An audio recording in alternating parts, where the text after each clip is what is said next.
Not too long ago, Polymars announced that he will be hosting SeaJam, a game jam inspired by Team Seas. It was a neat idea, so I wanted to join.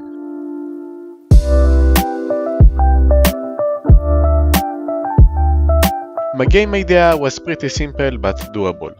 At the start of each round, the game will generate a random dungeon. The dungeon will then be filled with trash. If the player cleans all the trash, they win, but in order to clean trash, the player will need fundings, which they can get by killing donations that will be scattered all over the dungeon.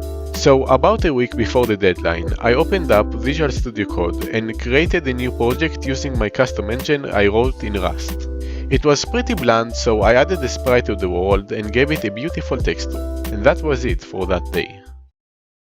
After that, it was time to start working on the level generation. I represented the dungeon in a pretty traditional way. The dungeon will be stored in an array of numbers. Each number will correspond to a certain type of block, like a shop or a wall.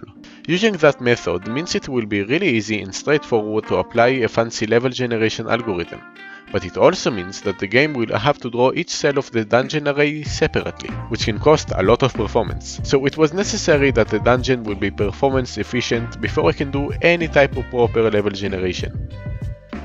I spent most of that day making the dungeon being instance rendered, which is a technique in computer graphics for drawing multiple similar objects at once. It took me about 4 hours to do, and I was pretty proud with my pace.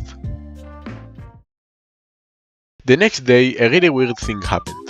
The code I wrote the day before just stopped working for no apparent reason. I didn't understand what was happening. I tested the code multiple times yesterday and it never crashed. I tried switching back to the working backup I had on Git. It didn't work. I then spent the next 7 hours trying to fix the issue with no success. After countless and pointless fixes, I tried running the game on Windows and my suspicions turned out to be correct. The NVIDIA GPU's drivers I updated to on my Linux machine that morning simply didn't work with the code I wrote the other day. NVIDIA, fuck you! With 7 hours wasted, I started following an excellent dungeon generation tutorial by a guy called James Baum, and soon enough I had a really nice dungeon being randomly generated. The world looked a bit dull, so I added a background image that totally sells the underwater feel, some blue tints for the blocks, a floor and a little prototype of the donation enemy.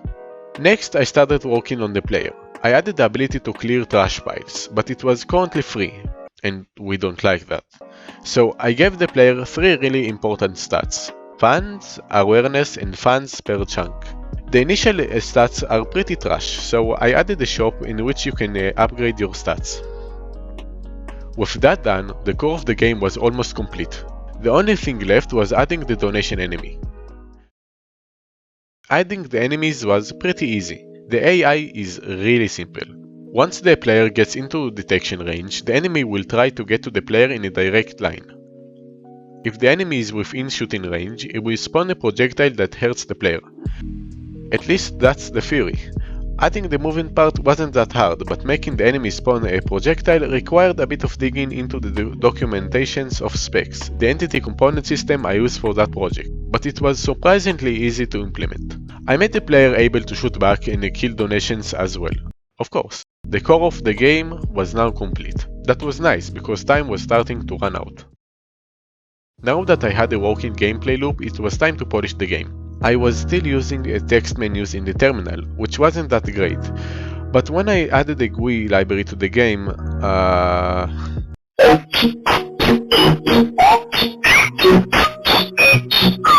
this happened. Time was getting short, so I decided to give up on the GUI and add sound effects, which totally didn't work and wasted a bunch of time. Panic was starting to grow. I then made so-called music in 10 minutes and built the game.